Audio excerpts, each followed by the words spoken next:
All right, in this video, I'm going to show you how to build a hiring, talent, recruiting style pipeline, very similar to the one over here, which I already built. It's great. It takes a bunch of stuff into consideration. I'll walk you through it in a sec. But what I'm going to do is over here, I'm going to build it from scratch to show you the actual process. So you can build this kind of thing for yourself. So first, let's go over how this thing works. It's basically a big funnel with some branches in it. At the top, we start off with our goal. I know a lot of people think of funnels as going the other way, and you could certainly build this out to go that way. But I actually like to work backwards a lot and say, all right, what do I want? I want to have 25 new hires. And the stage before that would be an offer going out. And so there's an acceptance rate from a new offer going to a new hire. And before that, I need to decide to send an offer out. And so for that, I have a bunch of people who do interviews. Before that, I get to the interview phase. I do some kind of phone screen to make sure these people are worthy of an interview. And there's a certain conversion rate from those people who get phone screens to people who interview. And then when we walk down, we say, well, how do we get all these phone screens? Well, we get some of them are people who were inbound sourced, so they applied themselves. Others are people that we reached out to and then applied. And then a third group are referrals from people who already work here. Those phone screens came through those sources. So there's a certain number of referrals, and then a certain percentage of those referrals were qualified to get us a phone screen and then go back into the phone screen bucket. And the same thing is true of the other two channels. Of course, you could add additional channels to this. You could say, well, there's also, something or other channel, right? Which is this or that. But these are the three that we built out, and that's how the funnel works. So let's go back over here and start working on trying to recreate this. So we start off with the usual thing we see in resolution, at least at this point, which is not a whole lot. We've got one stage with the value of 1 and no label. So let's start off, call this new hires. I have these units in here already, I think, which is great. Accepted hires. We can look at our units real quick and see kind of what we have here. We saw these in the walkthrough, but referrals, offers, calls, candidates, applicants, screens, accepted hires. None of this is rocket science, but I did label what everything is, so you have some sense of that.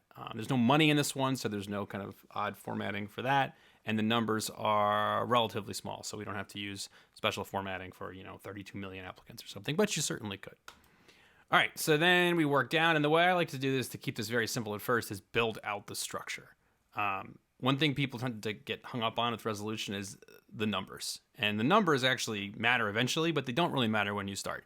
If your process isn't really mapped out, it doesn't really matter if the numbers are right. What matters is that the process gets mapped out, then you can go in and plug in the right numbers. So let's build that process out and say, okay, we have our offer out stage. We have interview stage. We have our phone screen stage. And notice I'm not even giving units for these things yet. A lot of times I skip this when I am first building out because I don't really want to think about it that much. And so then we say, okay, I've got a bunch of these things.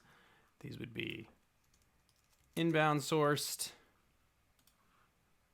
And then we have our outbound sourced phone screens. And then we have our referral sourced phone screens. Cool. And then we go down and say, all right, we've got one of each of these things. We've got inbound applicants. We have a certain amount of outbound calls. In this case, I'm actually not talking about raw calls. I'm talking about people who we reached by calling. You could have an additional step that says, this could be people reached, and then one step further down could be actual times we had to dial. If you really want to keep track of that, there's no reason you couldn't build a rate for that. And then over here we have actual referrals. And boom. Obviously, these numbers don't make any sense. They're correct. They're just ridiculous. So now we can start fleshing out a little bit more of this model. And let's start with those units. Those units are going to clear up a couple of things. So we have offers. They're going to add conversions, first of all, now that we have units going from one thing to another. So these are interviews. Pretty sure we put that as candidate. Phone screens. We have a screens unit for that. Yep. And then we have, these are just actually also screens. So these conversions are going to go away. Actually, nice thing too is you see, this will tell you what it is because I named it. So when I set this to screen, you're going to see this one-to-one conversion is going to disappear. There it goes. Say okay. That's going to be true of all three of these buckets of phone screens. And then we have conversions. And so our conversions are going to be 1, qualified and interested percentage. So what percentage of those inbound applicants are actually qualified and interested? And let's save ourselves some typing. And just grab this guy. It's true for all of these.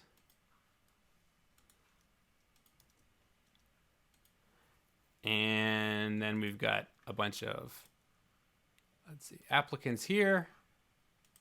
We've got outbound calls here. And we've got more applicants, this time from referrals here. All right, now we basically have our model built out, but what we're missing are correct numbers. So let's start putting in some numbers. We'll start off, we got to format our conversions because then these are percentages and these are ratios facing the opposite way. So first we will swap around our percentages, set them as percentages and swap them. Okay, cool. And then we will start setting these values. So this is 5 for now. This is 15 for now. And this is 50 for now. All right. Now we start. Oh, we got to get the rest of these. All right. So hold on. We've got an acceptance rate. So now we have all these conversions in here. We've got to start thinking about what they are and which way they face. But since this funnel goes up, our goals on top and our things are at the bottom, our inputs are at the bottom, we're going to end up flipping a lot of these conversions. So the funnel makes sense for us. If you're new to this flipping feature, it's just a display option, right? It doesn't actually change the math, but it'll make the number look like the number you expect to see. So that's useful. Interview stage percentage. Who makes it there? Okay, everything is... Now we've got a lot of these too high rates, so we'll drop these to something approximate. Oops. Okay. And then lastly, we'll do like, I don't know, maybe like a 60 here. Okay.